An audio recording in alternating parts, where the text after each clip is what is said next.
guys, welcome to episode 14 of Daily Tech News. Now, the last 2-3 days I've missed it, but that's not going to be the case after today because the Hindi channel is up and running, the live streams are up and running, and we are back on track as far as tech news is concerned.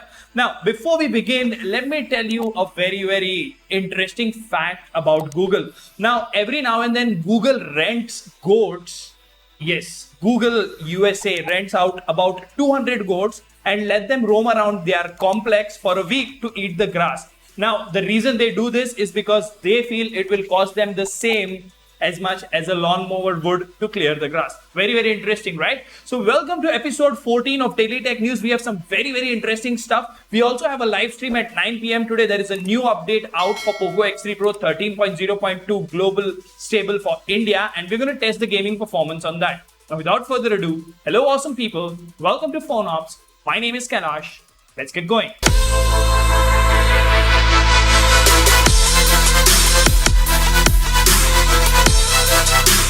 So first things first. Now, these devices by Xiaomi have been in a lot of news of lately. We are talking about the Note 11T series. So we have the Note 11T, T Pro and T Pro Plus.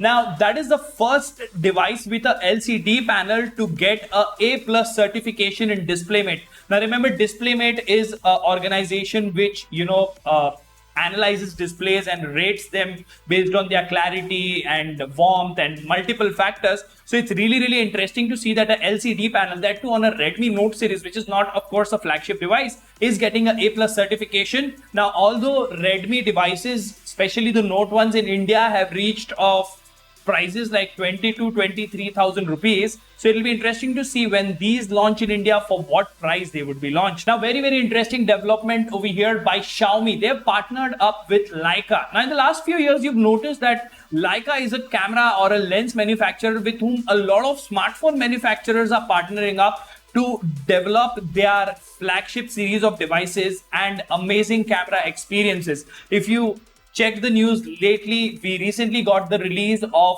the Vivo X80 Pro, which comes with Zeiss partnership. If you talk about OnePlus, they have partnership with Hasselblad, and now we have Xiaomi partnering with Leica. Now, it is going to be a strategic cooperation. What exactly is going to be developed as far as the camera is concerned? Because if you consider Hasselblad and OxygenOS or Hasselblad and OnePlus's partnership, in the first year, they just had color correction. There were not many options, but now with the 10 Pro, they've done a lot of hard work and the results are showing. Next up, we have Motorola Razr 3. Remember the foldable device that we were talking about? That might be the first device to be powered by a Snapdragon 8 Gen 1 Plus. Now, on the 20th of May, Qualcomm did announce the Snapdragon 7 Gen 1 and the 8 Gen 1 Plus, and this might be the first ever device to have the Plus variant, and it'll be really interesting to see because, foldables, especially the clamshell ones, are really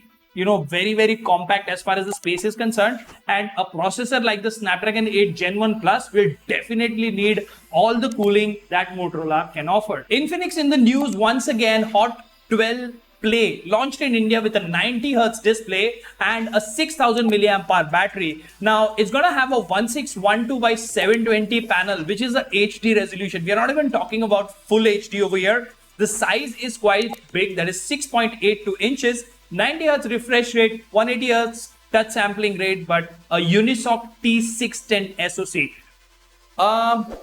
It's going to boot XOS 10 based on Android 11. So Unisoc is a processor that I've not encountered till now. So it'll be interesting to see how exactly it performs. And this is just 8,500 rupees in India. So it'll be very interesting to see how they do. Now, Poco C40 has gotten TDRA certification. Global launch is imminent. Now, understand the Poco C series of devices like the C3, the C31 are entry-level phones. They are priced at 8,000 rupees. And this one has been certified by BIS standards. So it's going to have Qualcomm, MediaTek or a Unisoc SoC because, of course, this is an entry-level device. We'll get more information when it launches soon. Now, earlier the charges for Apple Music for students in India was 49 rupees a month. That has been increased by up to 20%. That is 59 rupees a month. The family plan is also available and has access for service up to 6 people for 149 a month. Now, when I used to use Apple, the only feature or the only service that I was using was the cloud storage, because of course 128 gigs of phone, right? Now, very, very interesting news over here. WhatsApp is dropping support for iOS 10 and iOS 11. That means, I think, iPhone 5 and lower devices, because by default the updates for these devices stopped on iOS 11. They will stop getting support from WhatsApp, and you will not be able to use WhatsApp on them. I do have iPhone 5s lying around over there, and it is still working with WhatsApp. So let's see how that goes. Now, Paytm Payments Bank says RBI curbs to be lifted in 3 to 5 months. This is a news more specifically related to India. Paytm is a platform, a digital payment platform, and RBI has put material restrictions, a lot of restrictions on them, and they are claiming that in 3 to 5 months, those restrictions will be lifted. It'll be interesting to see how that pans out. Now, there is a new ransomware called GoodWill, which has been detected in India. It makes victims donate to fake causes, Cloudsek. Now, that is really, really weird. It is making you donate to fake websites. So if you're making any donations, please be very, very careful of the authenticity of the donation that you're doing. Now, MediaTek in the news once again. Dimensity 1050 SoC with mmWave 5G support launched.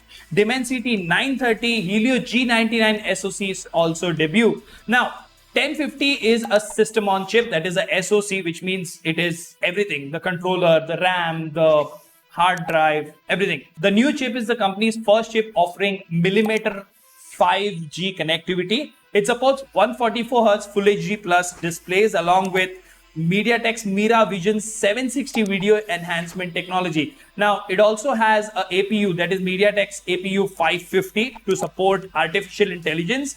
So very, very interesting things included in this SoC, and this definitely looks like a upper mid-range chip. So let's see how that pans out when it comes to devices. Now, moving on to ROM news, Mi 11X has received Experience version 16.1.0. Pixel Extended has been updated to 4.5. Now, interesting, Poco X3 Pro CR Droid 8.5 with the May security patch. Pixel Experience Official is updated. Evolution X version 6.3.1 is updated. And yes, the Redmi Note 10 Pro on our channel is all set, already running a custom ROM. So very soon you'll start seeing videos on that. Let me know in the comment section what do you think about tech news today. Until the next one, this is Kailash signing off at PhoneOps. Keep smiling. Take care. Goodbye.